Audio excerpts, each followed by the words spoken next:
In our village in Dimba, stories live longer than men. We tell them under the baobab tree at dusk, when the shadows stretch long and the firewood crackles. Tonight, I will tell you about Ekene and Chike, the sons of Pa Okoroa, tale as old as the soil we walk on. Pa Okoro was a man of the land.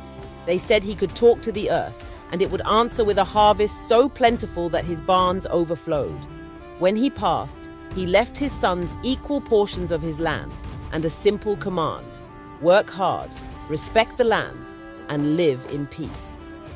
But peace, my friends, is not as easy to cultivate as yam. Ekene, the elder, was strong as a baobab trunk with arms like iron.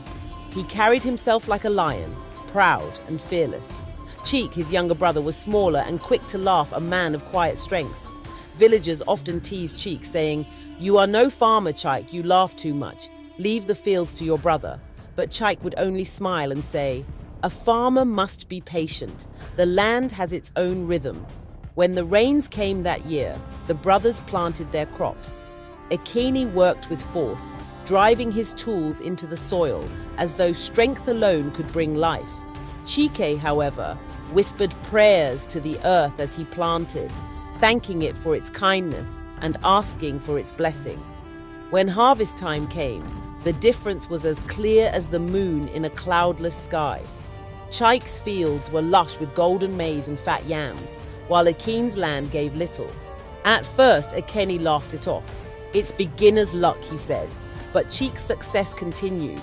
He sold his surplus at the market, earning enough to buy better tools and even hire help. Villagers began to murmur, "Chike has inherited Pa Okoro's wisdom. Ekene is just his shadow." Ekene's pride withered like a yam left too long in the sun. He stopped speaking to Chike, and when they crossed paths, he would only glare. His wife, Ngozi, noticed his brooding. "Ekene," she said one evening as they ate their supper, "your brother's success does not diminish yours. Why not ask him for advice?" Ekene slammed his calabash bowl on the ground. "Advice from him. Never I will prove to this village that I am the true son of Pa Okoro." And so began the descent. One moonless night, Ekene visited the edge of the forest where Dibia Odogwu, the sorcerer, lived. Everyone feared Odogwu, for he was said to speak with spirits and bend fate to his will. Ekene entered the hut, his heart pounding like a talking drum. Odogwu sat by a smoking pot, his eyes like glowing embers. "What brings you to me, Ekene, son of Okoro?" Ekene hesitated, but envy had already taken root. "My brother shames me. I want his crops to fail, so the village will see my worth." Odogwu laughed, a sound like dry leaves crackling. "You wish to curse your own blood? Very well. Bring me something of his tool, a garment, and your wish will be granted." The next night, Ekene stole a small hoe from Chike's barn and brought it to Odogwu. The sorcerer chanted incantations and handed Ekene a clay pot filled with a foul-smelling liquid. "Pour this on your brother's land under the cover of darkness. His fields will wither and yours will thrive." Ekene did as instructed, pouring the liquid into Chike's fields while the world slept. Days later, Chike's crops began to wilt. The maize turned yellow and the yams shriveled. The villagers were baffled. "How can this be? Chike's land was always fertile," they whispered. Meanwhile, Ekene's fields flourished, and the villagers began praising him. Ekene has reclaimed his father's touch, but in his heart, Ekene felt no joy, only guilt. At night he dreamt of Pa Okoro's voice, stern and unyielding. Ekene, "What have you done?" Chike, distraught but resolute, knelt in his withering fields one evening. "Father, you taught us to respect the land. If I have wronged it, forgive me. Show me the truth." The next morning, Mama Nena, the village elder, visited Chike's farm. She was known for her wisdom and her connection to the spirits of the land. As she walked through the fields, she paused and pointed to the ground. "There is something buried here," she said. They dug and found the clay pot. Mama Nena's face darkened. "This is the work of dark magic," she declared. The villagers gathered, murmuring in shock. Cheek's heart ached as he realized someone had cursed him, but Hu Aken, unable to bear the weight of his guilt, stepped forward. "It was me," he confessed, his voice trembling. "I was jealous of Chike and sought the sorcerer's help to ruin his crops." Gasps filled the air. Chike stared at his brother, betrayal and sorrow in his eyes. Mama Nena spoke sternly. "Jealousy is a fire that consumes everything, but even fires can be extinguished if the heart is sincere." Yikeni, with Cheek's forgiveness still uncertain, returned to the sorcerer and demanded the curse be lifted. The sorcerer, amused by his desperation, agreed but warned, "The land may forgive, but the heart takes time." With the curse lifted, Chike's crops slowly revived. Aken worked tirelessly beside his brother to restore what he had destroyed, proving his remorse with every seed he planted. In time, Chike forgave him, and the brothers became closer than ever. The villagers learned from their story, teaching their children that the greatest strength is found not in muscle or envy, but in unity and respect for one another. And so, under the baobab tree, we tell this tale, not to shame Akini, but to remind ourselves, jealousy is a shadow that dims even the brightest light. Only truth and forgiveness can chase it away. It was just before harvest time in our village, and the air was thick with the smell of fresh earth and anticipation. Everyone knew that once the rains had finally passed, we would be blessed with plenty enough to fill our granaries and our bellies. But that year, something strange happened, and it would change everything we thought we knew about the food we shared in our community. I remember it like it was yesterday, how it all started at the village square, under the shade of the great baobab tree. That is where the old men often gathered to tell stories of times long gone, while the women spread mats and baskets filled with fresh produce. We children played by the side, picking fruit from the nearby trees and mimicking the elders' conversations. One afternoon, as the sun dipped low, an unfamiliar man arrived in the village. He was tall and dressed in clothing that none of us had ever seen before. He introduced himself as Namdi, a trader from the neighboring town.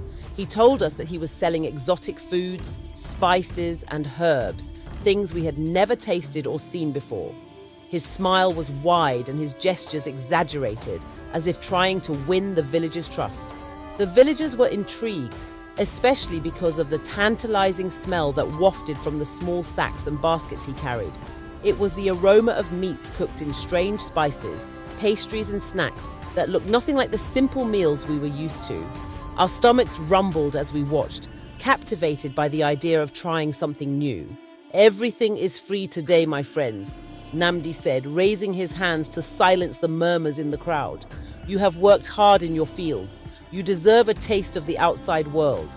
Come, feast on what I have brought, and may it bring you good fortune." The people were shocked. Free food? In our village, it was unheard of. We were used to the idea of sharing, but not with someone we didn't know. Nevertheless, hunger and curiosity got the better of us. One by one, people stepped forward to take what was offered. I watched as my own mother, Amina, hesitated for a moment, then took a piece of chicken wrapped in banana leaves. "It smells good," she said to herself, but not loud enough for Namdi to hear. She, like the others, could not resist. The first bite was heavenly. The spices exploded on the tongue, unfamiliar yet delightful. Soon others were rushing to the stand, eager to partake in this free feast.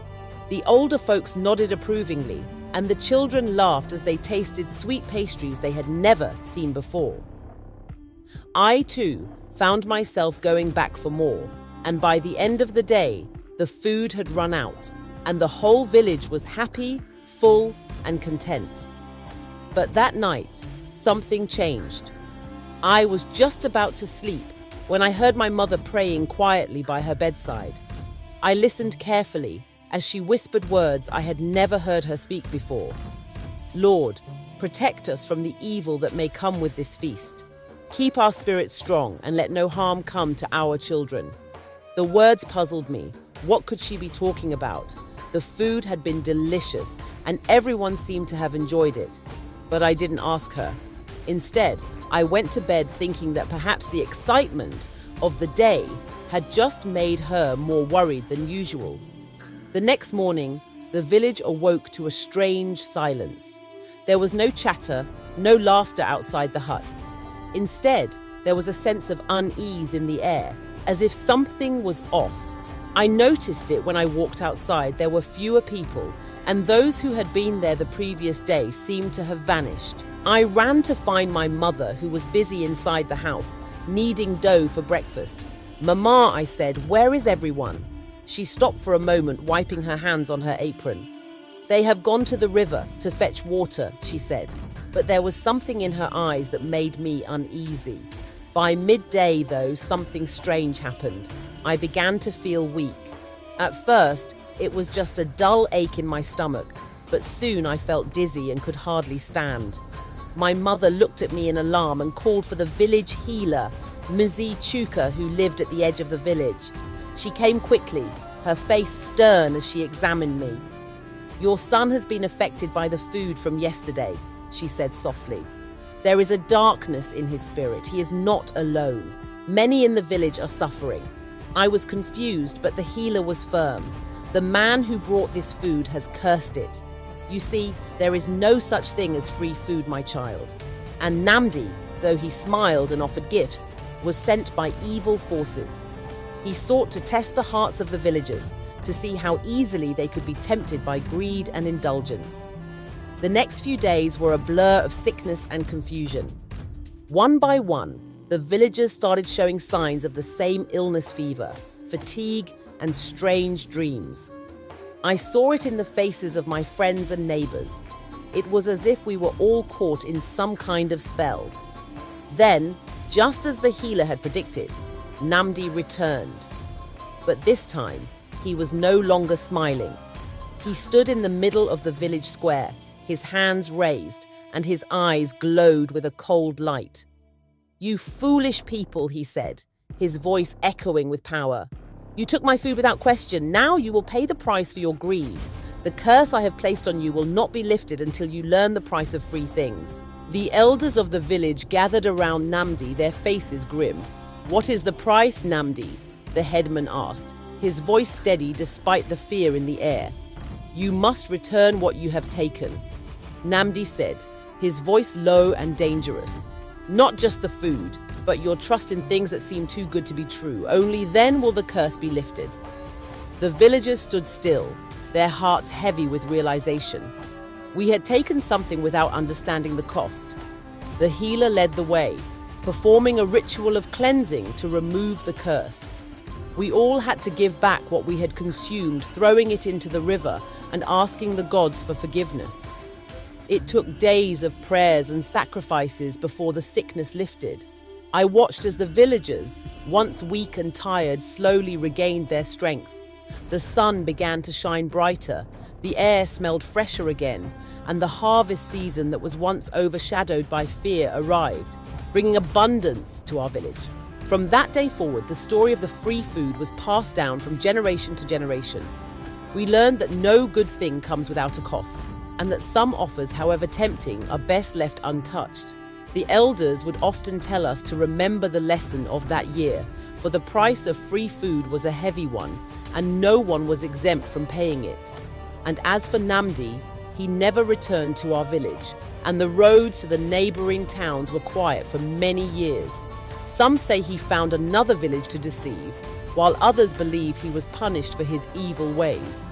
Whatever the truth, our village had learned to be cautious, and we never forgot the lesson taught to us by the price of free food.